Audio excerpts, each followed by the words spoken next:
Question ہے، اگر کوئی عورت پلکنگ نہ کرے لیکن آئی بروز کو شیپ دینے کے لیے سائڈ کے بالوں کو سکن کے رنگ کی طرح ڈائی کر لے تو کیا یہ حلال ہے؟ یہ تو حلال ہی ہے جی، اس کی تو کوئی ممانعت نہیں ہے۔ دیکھیں، جس چیز کی ممانعت ہے حرام کا فتویٰ اسی پہ لگے گا جس کو شریعت نے حرام قرار دیا۔ وہ صحیح بخاری اور صحیح مسلم کی متفق علیہ حدیث ہے کہ سیدنا عبداللہ ابن مسعود رضی اللہ تعالیٰ عنہ کہتے ہیں کہ اللہ تعالیٰ نے لعنت فرمائی ہے ایسی عورتوں پر جو گندواتی ہیں یعنی ٹیٹو بناتی ہیں، یعنی جسم میں کھدائی کرا کے سیاہی ڈال کے نشان بنانا، جس طرح کئی فٹ بالرز نے بنائے ہوتے ہیں اور افریقن لوگوں نے، آپ نے دیکھا نا، انہوں نے ٹیٹو بنائے ہوتے ہیں۔ یہاں پہ بھی لوگ یہاں پہ بنوا لیتے ہیں ٹیٹو اس طریقے سے۔ اور دوسری چیز فرمائی، ان عورتوں پہ لعنت ہے جو چہرے کے بال اکھاڑتی ہیں۔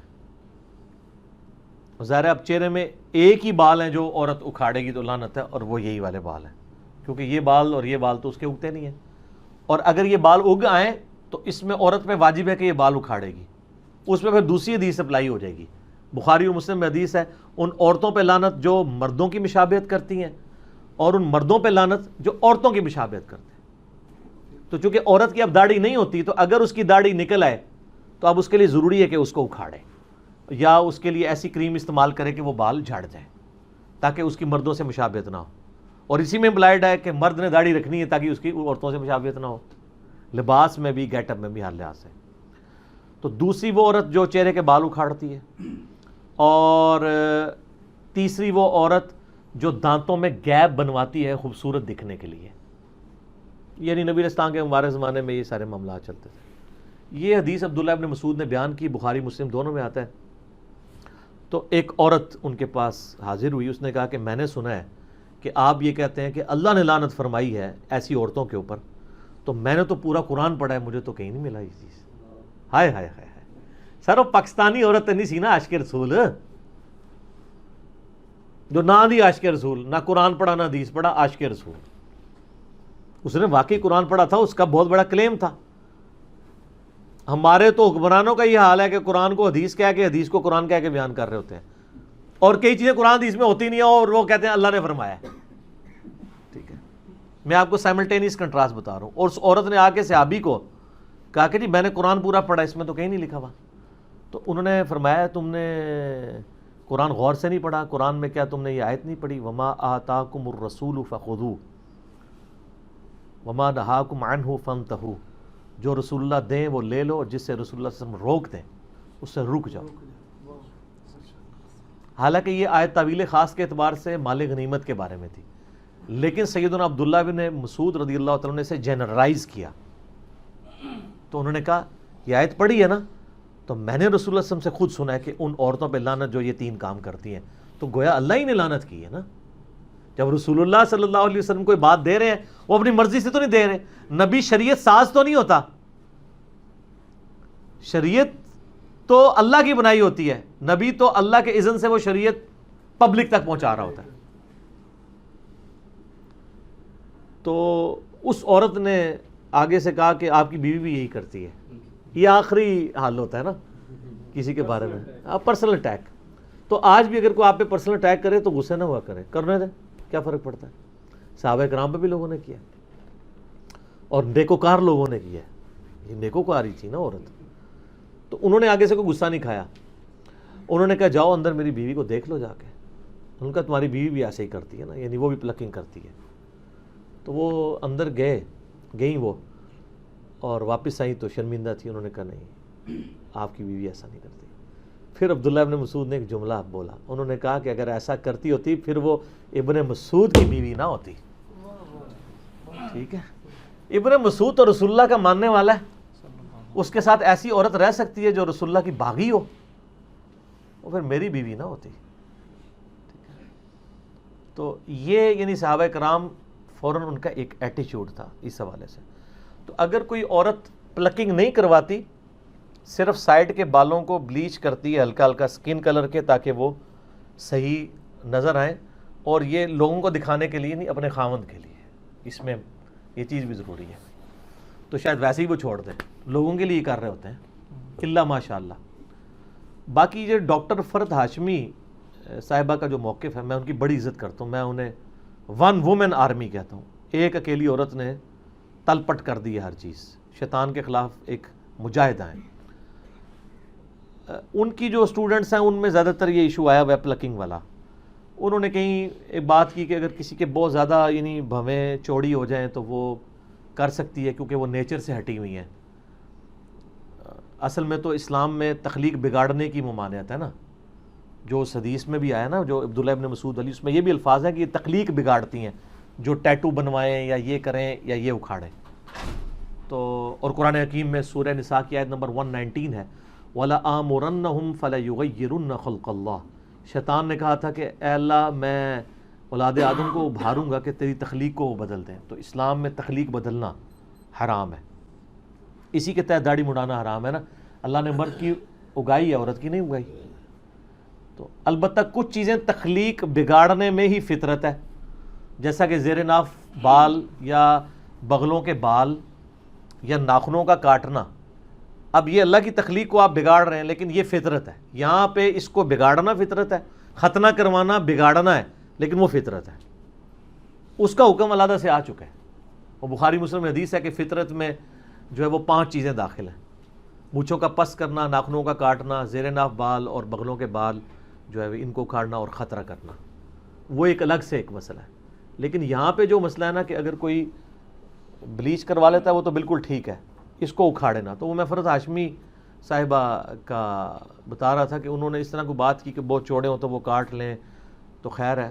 اب وہ اس کا نتیجہ یہ نکلا ہے کہ جو ہمیں خبر ہے فزیکلی کہ وہاں پہ ساروں نے ہی سمجھ لیے کہ ہمارے چوڑے ہی ہو گئے ہیں. ورنہ تو ہونا چاہیے آپ گوروں والا ایک طریقہ اڈاپٹ کریں کہ آپ کہیں جی ہم نے 1000 عورتوں کے اوپر فزیکلی یہ پرفارم کیا ایکسپیریمنٹ کہ عورت کے جو بھووں کی آئی بروز کی چوڑائی اتنی اور اتنی موٹائی ہونی چاہیے، تو یہ ہمیں ایک سٹینڈرڈ ملا ہے، اس سے جس کا ہٹے وہ آگے پیچھے کر سکتا ہے. ہر کسی کو یہی نظر آ رہا ہے. اور عجیب جو ہے وہ جننیاں بنی ہوئی ہوتی ہیں، ٹھیک ہے نا، خام خواہ. اور پھر یہ بھی لوگوں نے دماغ میں ڈال دیا کہ جس نے ایک بار کر دیا ہے تو وہ پتہ نہیں اب دوبارہ نہیں. میری وائف تو شادی سے پہلے نہیں کرتی تھی، ایک آدھ دفعہ اس کی سہیلیوں نے زبردستی اس کے ساتھ یہ معاملہ کیا تو شادی کے بعد آج 14 سال ہو گئے، کوئی فرق نہیں پڑتا. ایویں خام خواہ یعنی لوگوں کے دماغ میں ڈالا ہوا ہے. تو وہ بلیچ کر لیں اس سے بہتر ہے. بلیچ کرنے میں کیا ہوتا ہے کہ صرف وہ کلر چینج ہوتا ہے اسکن والا، بال ادھر ہی موجود ہوتے ہیں لیکن دیکھنے میں نظر نہیں آ رہے ہوتے. تو یہ بھی یعنی ایک آئی بروز کو شیپ دینے کا ایک طریقہ ہے، لیکن یہ جائز طریقہ ہے کیونکہ اس میں آپ بال اکھاڑ کوئی نہیں رہے. تو لہٰذا شریعت کا جو فتویٰ ہے نا وہ اس سے اٹھ جائے گا. فتویٰ لگانے کے لیے منوان ویسی چیز ہونا ضروری ہے. اور یہاں پہ میں ایک ضمناً ایک بات بتا دوں، صحیح بخاری اور صحیح مسلم میں حدیث ہے کہ نبی صلی اللہ علیہ وآلہ وسلم نے بالوں کی جو چٹیا ہے نا، یعنی اس میں پرانگدہ، بالوں کا پرانگدہ کرنے سے بھی منع فرمایا ہے. یعنی کوئی عورت بالوں کا پرانگدہ نہیں کر سکتی. جو چٹیاں بناتے ہیں نا تو عموماً ہماری عورتیں تو جو بوڑھی عورتیں ہیں وہی استعمال کرتی ہیں. یعنی انہوں نے وہ اون کا یا وہ دھاگے کی بنی ہوئی ایک چٹیا ہے وہ ساتھ جوڑ لیتے ہیں، وہ تو بالکل جائز ہے.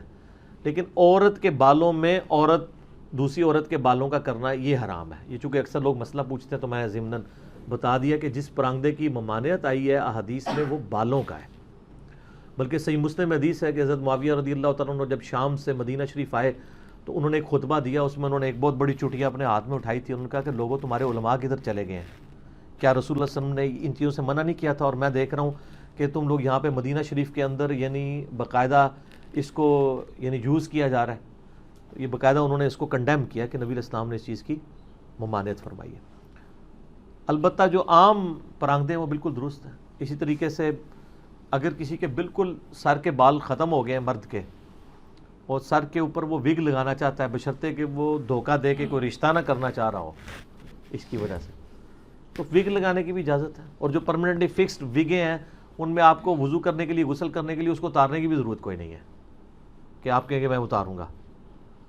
اس طریقے سے اب تو خیر اس سے بھی اچھی چیز آ گئی ہے، یعنی ہیئر ٹرانسپلانٹ والا مسئلہ ہے.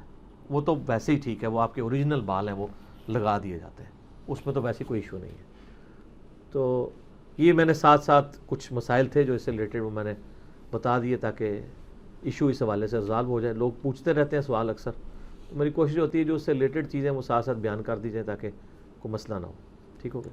علی بھائی اسی میں ضمناً سوال ہے، عورت یا مرد کے لیے ہاتھوں یا ٹانگوں سے بال ریموو کرنا کیا یہ بھی جائز ہے؟ اس کی کوئی حرمت اس طریقے سے تو آئی نہیں ہے کہ کوئی کہے کہ ہاتھ اور بال یعنی پاؤں کے بال ریموو کرنے کی کوئی مانعت ہو، لیکن اس کے ہم میڈیکلی تو نقصانات ہی دیکھ رہے ہیں. وہ ایک بار کرتے ہیں پھر بار بار ان کو مصیبت سے گزرنا پڑتا ہے. اور مجھے بتائیں یہ ٹانگیں جو ہیں اس طریقے سے بال ریموو کر کے اس میں سے کیا نکالنا ہے کسی نے؟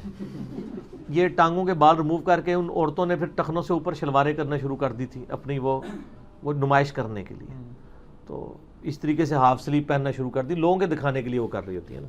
اگر وہ کہتا ہے خامدوں کے لیے کر رہی، خامد ہی عورتیں گال کوئی نہیں مننی ہے. ٹھیک ہے. اور مجھے حدیث یاد آ گئی، بخاری مسلم میں حدیث ہے، نبی صلی اللہ علیہ وآلہ وسلم نے فرمایا کہ مجھے اللہ تعالیٰ نے جہنم دکھائی تو میں نے اپنی امت کی عورتوں کی اکثریت جہنم میں دیکھی. استغفر اللہ، اللہم اجرنا من النار، آمین. تو اس لیے کہ یہ ناشکری ہیں.